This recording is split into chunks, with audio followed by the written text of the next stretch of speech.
Hello and welcome to the Silver King's War. I'm Michael Sievers, the writer, producer, and creator of this podcast series about my father's Second World War as a B-26 bombardier.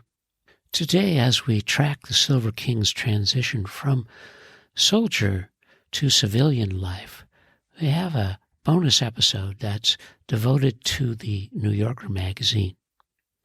I thought it was important in my pursuit of context about the King's War to share resources and ideas throughout my research about Stanley's War. As I share my own New Yorker stories, the magazine, founded in 1925 by Harold Ross, has just celebrated its 98th birthday. I'm producing this episode on February 27th of 2023. This is the centennial year for our hero, the Silver King. And of course, he and the New Yorker were born just years apart. The magazine in a city that the King loved, New York City. My New Yorker stories began 65 years ago in 1958 in Chicago. My mother's sister, Phyllis Gordon, was a lifelong subscriber to the New Yorker magazine, and it may have begun when she requested a subscription during her time in Europe as a member of the Red Cross serving in Germany in 1944. She requested a subscription for the magazine from her brother, Norman Gordon, in Chicago. Over 65 years of reading and loving and learning, enjoying the New Yorker magazine, I've explored every part of the world that it's covered. And it's really made me a deeper, better citizen and someone with a lot of respect for what it takes to be a writer. I use the New Yorker writers as a teacher of writing in Portland, Oregon, for a course I call City Stories. It's a brief, intense series of weeks where my students write each week 1,000 words about city stories, stories that may include Portland or New York, Chicago, or Paris.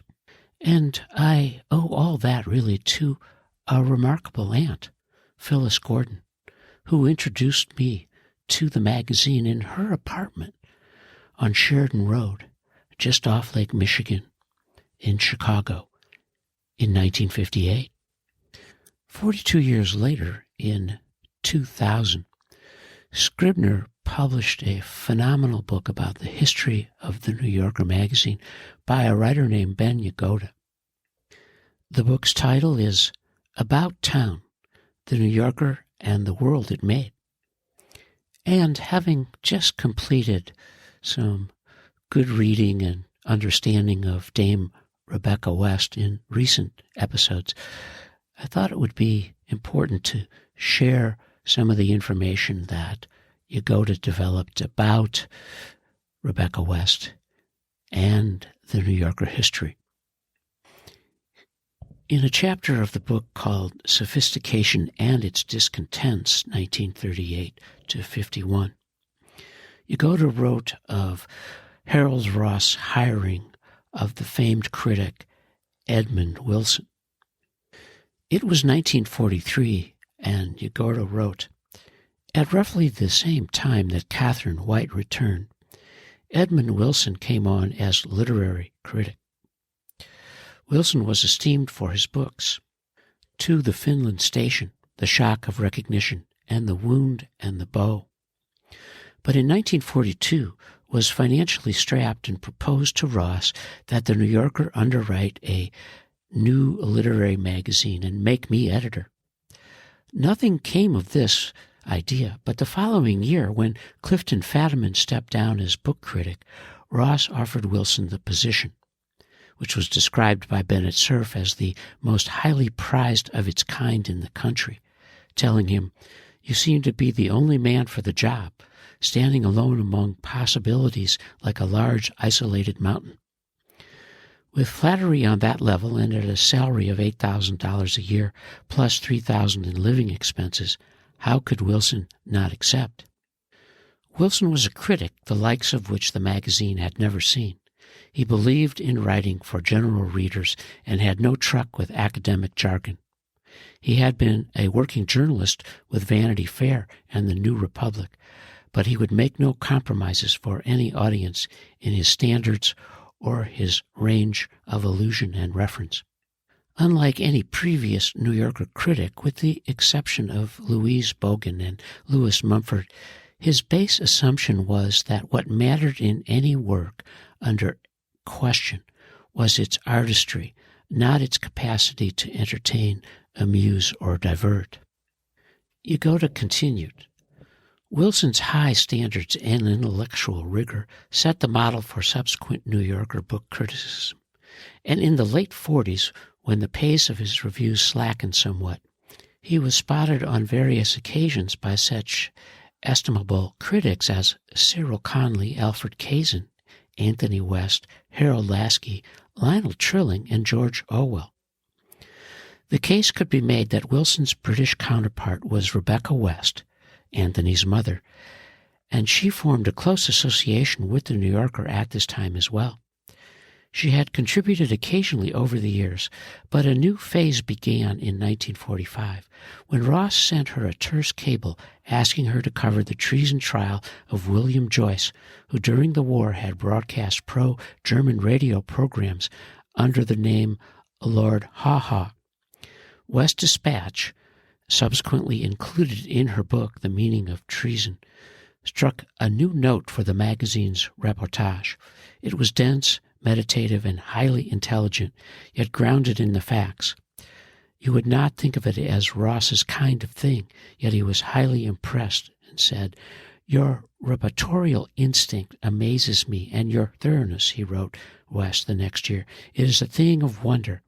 You have exactly the right idea as to how to get such stories as you have been writing, which is to follow developments through thoroughly from start to finish and know the background of all the developments.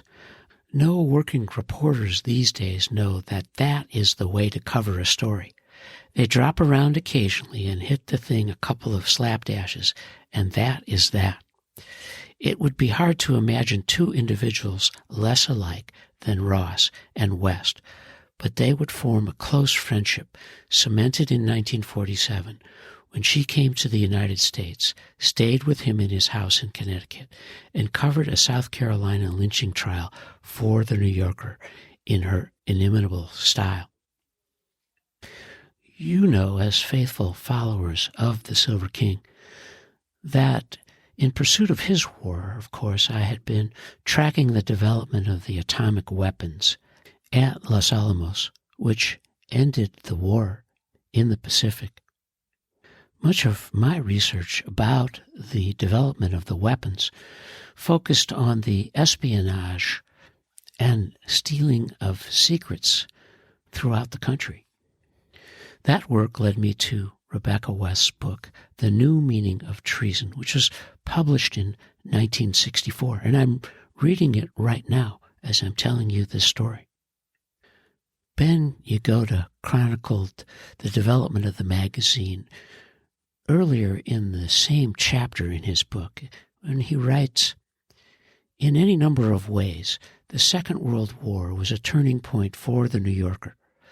The war thrust it, not necessarily willingly, onto a wider stage, forever removed from it the label of humor magazine, robbed it, as even the Depression had not, of the comfortable luxury of non-committal politics. This last process began well before Pearl Harbor and found one of its first expressions, interestingly, in reaction against the anti-Semitism of Nazi Germany. Adolf Hitler came to power in January 1933, and shortly afterward came the first acts of persecution against Jews. In a comment published on April 8th of that year, E.B. White noted some of the grim happenings and remarked, quote, "Thus, in a single day's developments in Germany, we go back 1,000 years into the dark," end quote. The statement does not seem remarkable or daring today, but that early in the Nazi regime and for a depressing number of years thereafter, such a definitive condemnation was rare in the American press. Each successive year, of course, the news from Germany was darker. In a comment looking over the events of 1938, Walcott Gibbs wrote that, quote, "In Germany, a helpless minority suffered a shameful and brutal persecution, unequaled in the memory of any man alive. It is unlikely that we have seen the end of that," end quote. Yoda wrote that condemning anti-Semitism and calling for any form of U.S. intervention in European affairs are very difficult, however, and for a long time the positions expressed in notes and comment on these matters were marked by bemused ambivalence. Such even-handedness became more difficult to sustain in 1938 when Germany invaded Austria and then Czechoslovakia, and close to impossible after the invasion of Poland and the subsequent declaration of war by Britain and France in September 1939.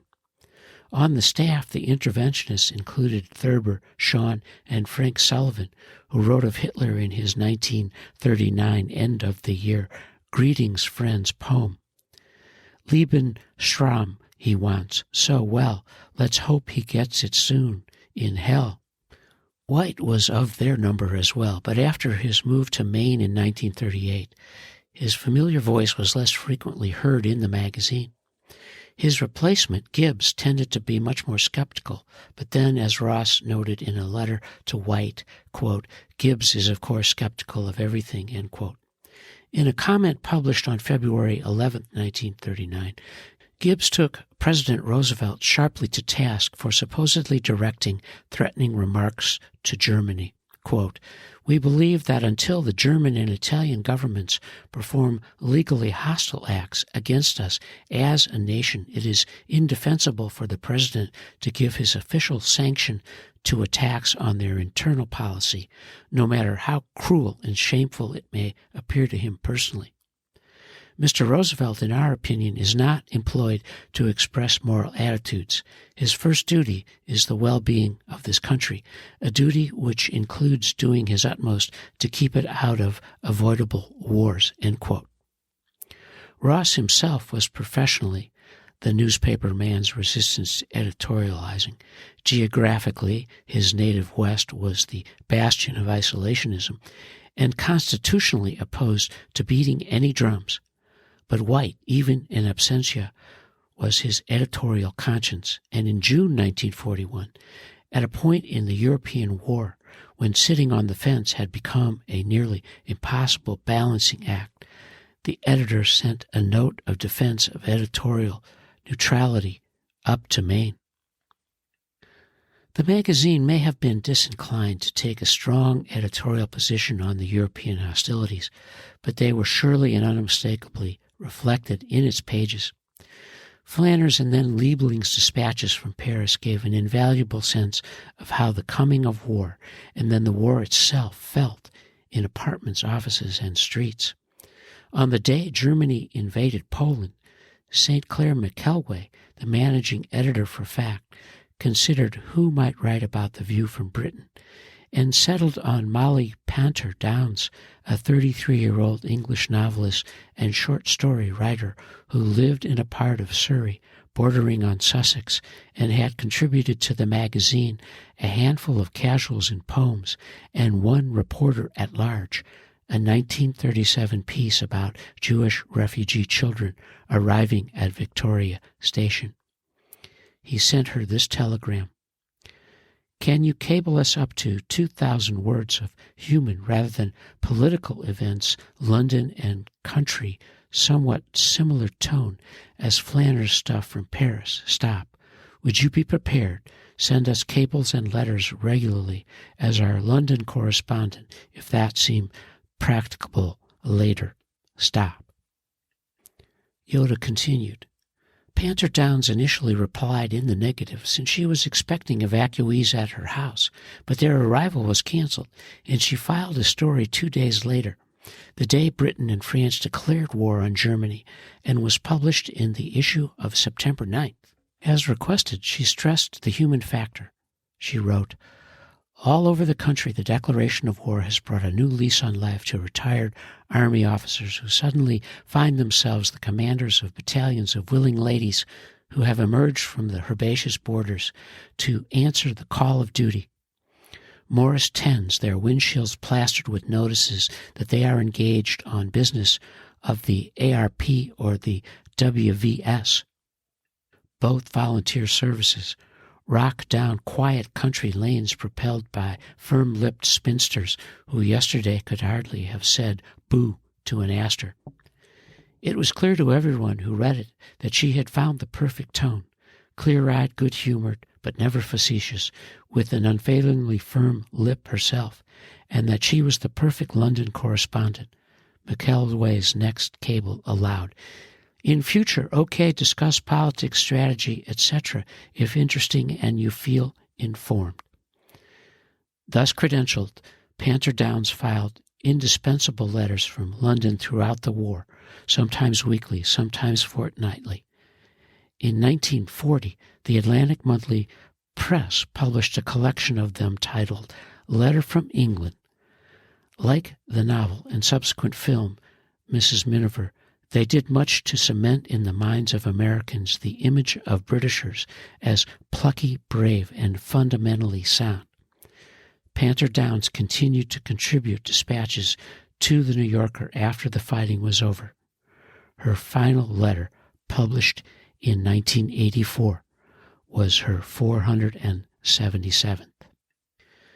As faithful listeners to the stories about our hero, the Silver King, I hope I've been able to share with you my passion for the New Yorker magazine, the expanse of the work, the way I've deployed it in its various forms on important missions for me, to my students, to my friends, to you as listeners.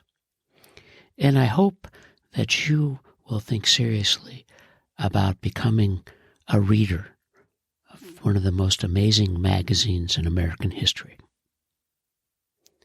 And you are listening to the Silver King's War.